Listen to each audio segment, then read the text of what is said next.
Hi friends, Vijay Devarakonda, Mrunal Tagore వీరిద్దరు combination వచ్చిన latest చిత్రం ఫ్యామిలీ స్టార్. ఈ చిత్రం ఈరోజు రిలీజ్ అయింది. ఈ చిత్రానికి డైరెక్టర్ పరశురామ్, ఈ చిత్రానికి నిర్మాత వచ్చేసి దిల్ రాజు. ఈ చిత్రం ఎలా ఉంది అన్న విషయానికి వస్తే, గోవర్ధన్ అంటే విజయ్ దేవరకొండ యొక్క పాత్ర పేరన్నమాట. తను మిడిల్ క్లాస్ ఫ్యామిలీలో ఉంటాడు.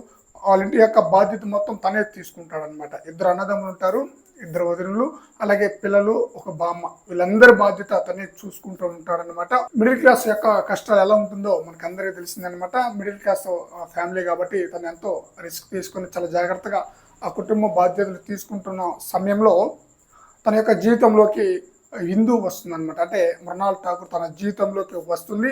తనను ఎంతమంది ప్రేమించి, అంటే విజయ్ దేవరకొండ అని ఎంతమంది ప్రేమించినా కూడా అతను యాక్సెప్ట్ అయితే చేయడనమాట. చివరగా మృణాల్ ఠాగూర్ని ఇష్టపడతాడు.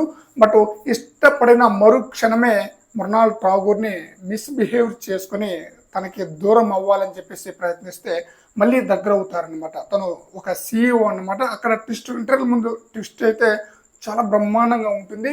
ఇంటర్వ్యూల తర్వాత కూడా విజయ్ దేవరకొండ యొక్క అహంకారంతో, ఈగోతో సినిమా మొత్తం నడుస్తుంది అనమాట. ఆ తర్వాత లాస్ట్ ఎండింగ్లో మృణాల్ ఠాగూర్ యొక్క మంచితనాన్ని గుర్తించిన తర్వాత తనని ఇష్టపడి మళ్ళీ పెళ్లి చేసుకోవడానికి వెళ్తాడు. వాళ్ళిద్దరు ఎలా కలిశారు, వాళ్ళిద్దరు ఎలా పెళ్లి చేసుకున్నారు అనేది ఈ మూవీ యొక్క మెయిన్ స్టోరీ అన్నమాట. సినిమా ఎలా ఉంది అన్న విషయానికి వస్తే, అస్సలు చాలా చాలా సీన్లు కాదు, ఒకే ఒక్క సీన్ తప్ప, అంటే నాకు ఆ ట్విస్ట్ సీన్ తప్ప సినిమాలో పెద్దగా నచ్చింది ఏమీ లేదనే చెప్పాలి. సాంగ్స్ కొంచెం పర్వాలా, బ్యాక్గ్రౌండ్ మ్యూజిక్ కొంచెం పర్వాలా, ఎక్కడ కూడా అంటే ఫ్యామిలీ పరంగా వచ్చిన డైలాగ్స్ కూడా ఎక్కడ సింక్ అవ్వలేదన్నమాట. బాధపడే విధంగా, ఎమోషన్స్ అయ్యే విధంగా డైలాగ్స్ ఎక్కడ పండలేదని చెప్పాలి. అసలు సినిమా మొత్తంలో దిక్కులు చూడడానికే అయిపోయిందనమాట థియేటర్లో. సినిమా అయితే అసలు ఊహించాల ఈ కాంబోలో ఈ సినిమా ఈ రేంజ్లో ఉంటుందని చెప్పేసి. పరశురామ్, విజయ్ దేవరకొండ వీరిద్దరు కాంబినేషన్ వచ్చిన గీతా గోవిందం సినిమా ఎలాంటి బ్లాక్ బస్టర్ హిట్ అనుకుందో అస్సలు మనం ఊహించలేదు.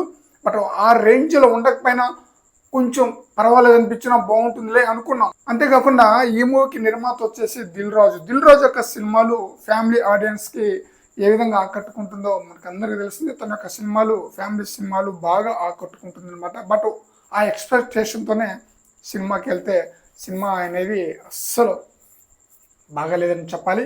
ఆ ఇంటర్వ్యూలో ట్విస్ట్ తప్ప ప్రేక్షకులు నచ్చింది పెద్దగా ఏమీ లేదు. బట్ సినిమా అయితే బాగాలేదు ఫ్రెండ్స్. మీరు ఒకవేళ సినిమా చూసినట్లయితే సినిమా ఎలా ఉంది అనేది మీ యొక్క అభిప్రాయాన్ని కామెంట్ సెక్షన్లో తెలియజేయండి ఫ్రెండ్స్.